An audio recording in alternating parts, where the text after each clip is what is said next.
ഈ വീഡിയോ എടുത്ത് വെച്ചിട്ട് കുറച്ച് ദിവസങ്ങളായി. ഇതിടുന്നതിന് മുന്നേ ഈ വീഡിയോയുടെ പുറകിലൊരു ചെറിയ കഥ ഞാൻ പറഞ്ഞുതരാം.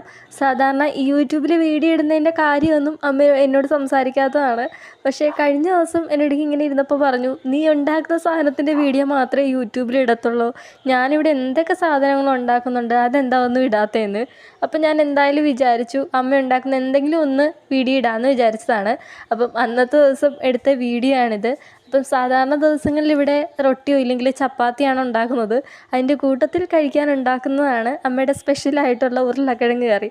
അപ്പം അതാണ് നമ്മുടെ ഇന്നത്തെ വീഡിയോ എന്ന് പറഞ്ഞാൽ. അതുണ്ടാക്കാൻ വളരെ സിമ്പിളാണ്, എന്നാൽ നല്ല ടേസ്റ്റുമാണ്. ഇത് ട്രൈ ചെയ്യാത്തവരാണെങ്കിൽ എന്തായാലും ഒന്ന് ട്രൈ ചെയ്ത് നോക്കണേ. അപ്പോൾ എൻ്റെ അടുക്ക് ഈ വീഡിയോ എടുക്കുന്ന സമയത്ത് പറയുന്നുണ്ട് ഇതുണ്ടാക്കുന്ന രീതി കറക്റ്റ് പറഞ്ഞു കൊടുക്കണമെന്നൊക്കെ.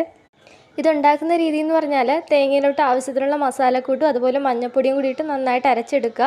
അതിനുശേഷം നമ്മളൊരു പാൻ വെച്ച് അതിലോട്ട് എണ്ണയും ആവശ്യത്തിലുള്ള സവാളയും കൂടിയിട്ട് നന്നായിട്ട് വഴറ്റിയ ശേഷം ഉരുളക്കിഴങ്ങും കൂടി ചേർത്ത് നന്നായിട്ട് മിക്സ് ചെയ്തെടുക്കുക. ഇതിലോട്ട് വേണം നമ്മൾ നേരത്തെ എടുത്ത് അരപ്പ് ചേർത്ത് കൊടുത്ത് നന്നായിട്ട് ഇളക്കി ആവശ്യത്തിലുള്ള വെള്ളം കൂടി ഇട്ട് ഉപ്പും കൂടെ ചേർക്കുക. വേറെ മസാലകളൊന്നും ചേർക്കേണ്ട ആവശ്യമില്ല. പിന്നെ അവസാനമായിട്ട് കുറച്ച് കറിവേപ്പിലയും കൂടി ഇട്ട് കഴിഞ്ഞാൽ നല്ല ടേസ്റ്റോടെയുള്ള ഉരുളക്കിഴങ്ങ് കറി റെഡി ആയിട്ടുണ്ട്. അപ്പോൾ അത്രയൊക്കെ